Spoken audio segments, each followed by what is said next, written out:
नंदुरबार लोकसभेनंतर शिर्डी लोकसभा मतदारसंघ राखीव लोकसभा मतदारसंघ आहे। शिवसेनेनं पुन्हा एकदा विद्यमान खासदार सदाशिव लोखंडे यांच्याच गळ्यात उमेदवारीची माळ घातली, तर शिवसेना उद्धव बाळासाहेब ठाकरे यांच्या पक्षाकडून भाऊसाहेब वागचौरे यांना पुन्हा एकदा निवडणुकीच्या रिंगणात उतरवण्यात आले।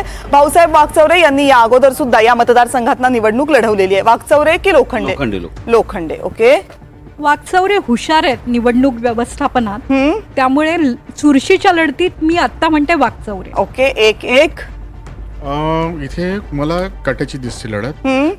वागचौरे खासदारकी त्यांची गेल्यानंतर मतदारसंघात नव्हते असं म्हणतात, पण तरी त्यांचा बावर होता आणि लोखंडे तिथे प्रस्थापित झालेले आहेत, त्याच्यामुळे पुन्हा तिथे उलटी पलटी जी होत असते त्याच्यानुसार बहुतेक यावेळी वेगळा काहीतरी निकाल लागू शकतो, पण तरी मी असं स्पेसिफिक नाव घेणार नाही। ओके, एक एक सध्या राखीव मतदारसंघ असल्यामुळे मला इथं नाही अंदाज। ओके, एक एक मला असं वाटतं इकडे वागचौरे येतील। त्याचं कारण असं एक तर बाळासाहेब थोरातांनी प्रचंड ताकद इकडे लावली, दुसरी गोष्ट उद्धव ठाकरेंना मानणारा वर्ग आहे, तिसरी गोष्ट राधाकृष्ण विखे पाटील यांचं शिर्डी मतदारसंघ या म्हणजे जे त्यांचा विधानसभा मतदारसंघ आहे या लोकसभेत येतो, पण त्यांना सुजय विखेंसाठी नगरमध्येच थांबावं लागलं, त्यांना इकडे जास्त लक्ष घालता नाही आलं, म्हणून मला असं वाटतं इकडे एच वागचौरेंना आहे, पण वंचित बहुजन आघाडीने जो उमेदवार दिला त्याचा फटका किती प्रमाणात शिवसेना उद्धव बाळासाहेब ठाकरेंना पडतो त्याच्यावर आणि लोखंडेंना एक। कविता, शिर्डी मतदारसंघामध्ये चिन्ह आहे धनुष्यबाण विरुद्ध मशाल,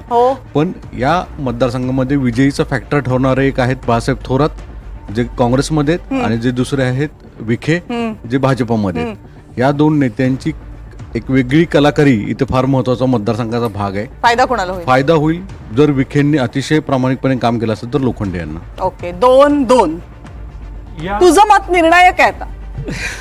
या शिर्डी लोकसभेमध्ये वंचित बहुजन आघाडी जर 1 लाख मतांपर्यंत पोहोचली तर भाऊसाहेब वागचौरे पडतील आणि सदाशिव लोखंडे निवडून येतील, आणि मलाही तसंच वाटतं। ओके, सदाशिव लोखंडे यांच्यासाठी 3, भाऊसाहेब वागचौरे यांच्यासाठी 2 अशी आत्ताची परिस्थिती, त्यामुळे सदाशिव लोखंडे यांना फायदा होताना दिसतोय। दुसऱ्यांदा पुन्हा एकदा त्या लोकसभा निवडणुकीमध्ये आघाडी घेताना दिसत आहेत।